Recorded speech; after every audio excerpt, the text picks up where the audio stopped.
Hello friends, क्या हम लोग बच्चों के लिए घर बाहर या स्कूल में ऐसा वातावरण रखते हैं जो हमारे बच्चों के लिए अनुकूल है?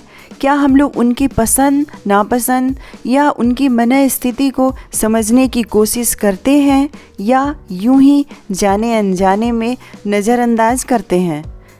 कम से कम हम लोग अपने घर परिवार में ऐसा माहौल रख सकते हैं जो उनके मानसिक या शारीरिक विकास के लिए बहुत महत्वपूर्ण है।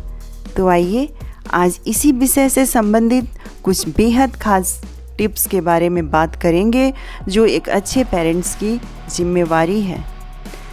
बच्चों को मिलने वाला माहौल घर या बाहर कहीं भी या तो सकारात्मक हो सकता है, नकारात्मक या फिर मिला जुला हो सकता है।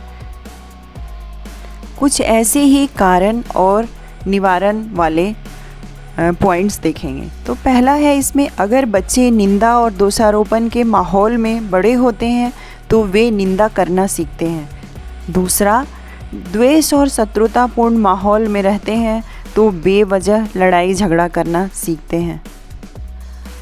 तीसरा है, अगर उनकी खिल्ली उड़ाई जाती है या मजाक बनाया जाता है तो बच्चे शर्मीले स्वभाव के हो जाते हैं। चौथा, लगातार लज्जाशील माहौल में अगर बच्चे रहेंगे तो उनमें अपराध बोध आ जाता है।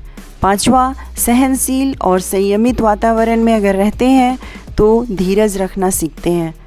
छठा है, अगर उन्हें लगातार प्रोत्साहन मिलता है मतलब इनकरेजमेंट, तो उनमें आत्मविश्वास आता है।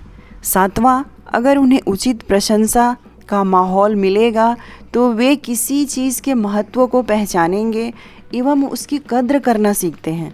आठवां, अगर उन्हें निष्पक्ष माहौल मिलता है तो वे उचित न्याय करना सीखते हैं।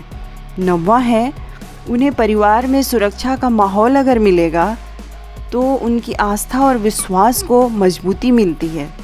10वां, उन्हें स्वीकृति का वातावरण मिलेगा तो उनमें आत्मसंतुष्टि और स्वप्रेम का भाव आता है।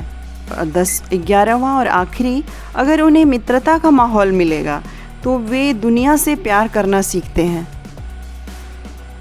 दोस्तों, अभी हम लोगों ने बच्चों के स्वभाव को समझा।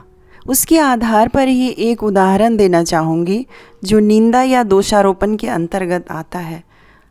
हम लोग रोज़मर्रा के जीवन में अक्सर ये देखते हैं कि यदि हमारे बच्चे किसी प्रतियोगी परीक्षा या कोई भी काम में असफल हो जाते हैं तो उस समय हम लोग उन्हें ही दोषी बनाने लग जाते हैं। अरे पढ़ता ही कहाँ था, दिन भर गेम खेलते रहता था, दरवाज़ा बंद कर अंदर क्या करते रहता था, ये हमें क्या मालूम था, पता नहीं ऐसे क्यों हुआ, वैसा क्यों हुआ। पता है दोस्तों, कोई भी ऐसी स्थिति में माता पिता ही अपना नियंत्रण खो देते हैं और बच्चों का भी विश्वास खो देते हैं। क्या आप जानते हैं, उस कठिन वक्त में बच्चा हम लोगों से कई गुना ज़्यादा चिंतित और परेशान रहता है। हम लोग उसे समझ ही नहीं पाते हैं कि वो अभी कैसी मानसिक दशा से गुजर रहा है और इसका नतीजा क्या होता है, वो कुंठित रहने लगता है। अगर उस थोड़े कठिन वक्त को हम लोग अपने आप को नियंत्रित करें तो इस स्थिति को संभालना कोई मुश्किल नहीं है और बच्चों की तकदीर बदल जाएगी। इसलिए ये ध्यान देने की ज़रूरत है कि बच्चों को हमेशा क्रिटिसाइज़ नहीं करना चाहिए।